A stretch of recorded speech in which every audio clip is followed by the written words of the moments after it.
दोस्तों आज इस वीडियो में हम लोग सुप्रीम कोर्ट के दो बड़े फैसले समझने वाले हैं दोस्तों, जो पैतृक जमीन से जुड़े हुए हैं।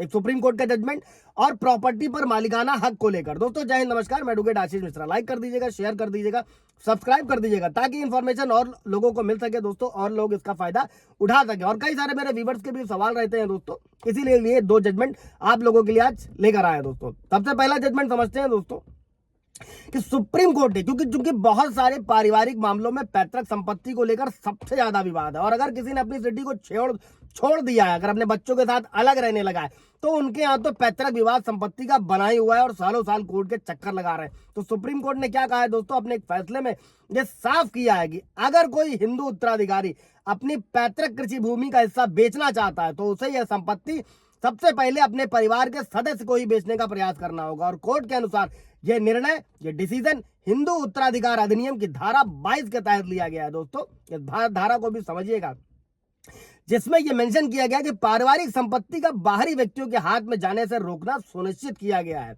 इस धारा के बारे में कम ही जानकारी है लोगों को दोस्तों, ताकि बाहरी व्यक्ति उसका हिस्सा न बन सके। और कोर्ट का फैसला और इसके पीछे का तर्क क्या है दोस्तों, यह मामला हिमाचल प्रदेश के दो लोगों का था, दो लोगों से संबंधित है। और सुप्रीम कोर्ट ने अपने फैसले में कहा था कि धारा 22 का उद्देश्य, 22 का उद्देश्य परिवार में ही संपत्ति को बनाए रखना है। और इसके अनुसार पैतृक संपत्ति के उत्तराधिकारी को यह अधिकार है कि वो किसी बाहरी व्यक्ति से पहले अपने परिवार के सदस्य को ही संपत्ति बेच सके। अभी धारा 22 का महत्व और प्रावधान क्या है दोस्तों, हिंदू उत्तराधिकार अधिनियम की धारा 22 में इस प्रकार के प्रावधान दिए गए हैं। इसके अनुसार जब किसी व्यक्ति की मृत्यु बिना वसीयत के हो जाती है दोस्तों, तो उसकी संपत्ति स्वाभाविक रूप से उसके उत्तराधिकारियों के बीच में पड़ जाती है दोस्तों। और अगर कोई उत्तराधिकारी अपना हिस्सा बेचना चाहता है, तो कानून के अनुसार उसे अपने परिवार के बाकी उत्तराधिकारियों को प्राथमिकता देनी होती है दोस्तों।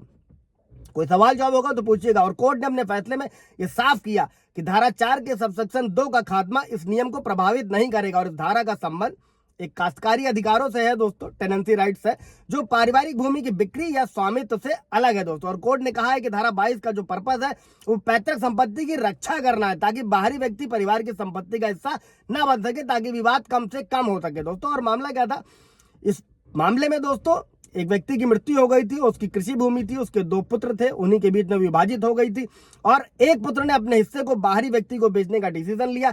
इस पर दूसरे बेटे ने कोर्ट में याचिका दायर करी, जिसमें धारा 22 के तहत अपने हिस्से पर प्राथमिकता का दावा किया दोस्तों।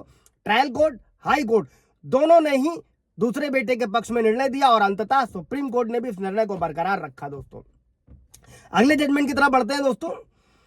अगला जजमेंट यह है दोस्तों कि सुप्रीम कोर्ट ने एक फैसले में यह साफ किया है कि संपत्ति के मालिकाना हक के लिए केवल पावर ऑफ अटॉर्नी या सेल एग्रीमेंट पर्याप्त नहीं है। रजिस्टर्ड दस्तावेज ही असली स्वामित्व का प्रमाण होंगे, जिससे संपत्ति विवादों में पारदर्शिता और सुरक्षा सुनिश्चित होगी दोस्तों। सीधे शब्दों में, साधारण शब्दों में, संपत्ति के मालिकाना हक के लिए आप केवल सेल एग्रीमेंट या पावर ऑफ अटॉर्नी पर्याप्त नहीं होंगे दोस्तों। इसको विस्तार से समझते हैं कि रजिस्टर्ड दस्तावेज ही असली हकदार का प्रमाण होंगे दोस्तों। सुप्रीम कोर्ट ने यह साफ कर दिया है कि किसी संपत्ति का टाइटल ट्रांसफर करने के लिए रजिस्टर्ड दस्तावेज होना जरूरी है। और रजिस्ट्रेशन एक्ट 1908 के अनुसार कोई भी संपत्ति है दोस्तों, असली हकदार तभी माना जाएगा जब उसके पास रजिस्टर्ड दस्तावेज होंगे।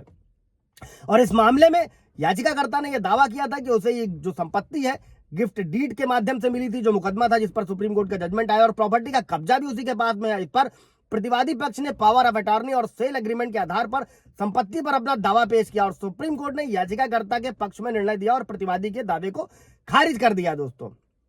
ऐसे भी समझिएगा दोस्तों कि पावर ऑफ अटॉर्नी और एग्रीमेंट टू सेल का क्या महत्व है दोस्तों। पावर ऑफ अटॉर्नी ये कानूनी अधिकार है जो संपत्ति के असली मालिक द्वारा किसी अन्य व्यक्ति को दिया जाता है, ताकि वो प्रॉपर्टी से जुड़े डिसीजन यानी कि निर्णय ले सके।